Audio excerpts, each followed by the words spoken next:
Guys, Omar ভাইয়ের মতো আপনারা তো মিলিয়ন মিলিয়ন সাবস্ক্রাইবার থাকবে। মাত্র 31টি ভিডিও আপলোড করে ওমর ভাই 2.25 মিলিয়ন সাবস্ক্রাইবার কামিয়ে নিয়েছে। ওমর ভাইয়ের প্রত্যেকটা ভিডিও কিন্তু 4, 5, 6, 7, 8 মিলিয়ন ভিউজ থাকে। এটার রহস্য কি আপনারা জানেন না? এটার রহস্য আজকে আমি আপনাদেরকে বলে দেব। কিভাবে ওমর ভাই এত তাড়াতাড়ি এত মিলিয়ন সাবস্ক্রাইবার কামিয়ে নিয়েছে ইউটিউবে, কিভাবে ওমর ভাই ইউটিউবে এত ভাইরাল হয়েছে সেটা জানাবো আজকের ভিডিওতে।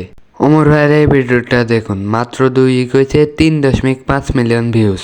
এটার কারণ হচ্ছে ওমর ভাইয়ের ভিডিওর কোয়ালিটি অনেক ভালো হয়। আপনারা ভিডিওর কোয়ালিটি ভালো করতে পারেন না, যে জন্য আপনার ভিডিও ভাইরাল হয় না। আপনি যথেষ্ট চেষ্টা করবেন আপনার ভিডিওর কোয়ালিটি ভালো করতে। ওমর ভাইয়ের ব্যাকগ্রাউন্ড মিউজিক হতে কালার গ্রেডিং সবকিছু 100তে 100, তাই তার ভিডিওর কোয়ালিটি অনেক ভালো হয়। ওমর ভাইয়ের প্রত্যেকটা ভিডিও মিলিয়ন মিলিয়ন ভিউজ। আপনার ভিডিওতে এত মিলিয়ন মিলিয়ন ভিউজ আসবে। শুধু এত মিলিয়ন না, ওমর ভাই থেকেও বেশি মিলিয়ন ভিউজ আসবে আপনার ভিডিওতে, যদি আপনি ওমর ভাই থেকেও ভালো ভিডিও তৈরি করতে পারেন। তাই চেষ্টা করবেন ওমর ভাইয়ের মতো কিংবা ওমর ভাই থেকেও ভালো ভিডিও মেক করার। তাহলে ওমর ভাইয়ের দর্শকরা আপনার ভিডিও দেখবে। আর আপনি যেই ক্যাটাগরি হন না কেন, আপনি যদি কোয়ালিটি ভালো করেন তাহলে আপনার ভিডিও অবশ্যই ভাইরাল হবে। এটাই ছিল ওমর ভাই ইউটিউবে এত ভাইরাল হওয়ার মেইন কারণ।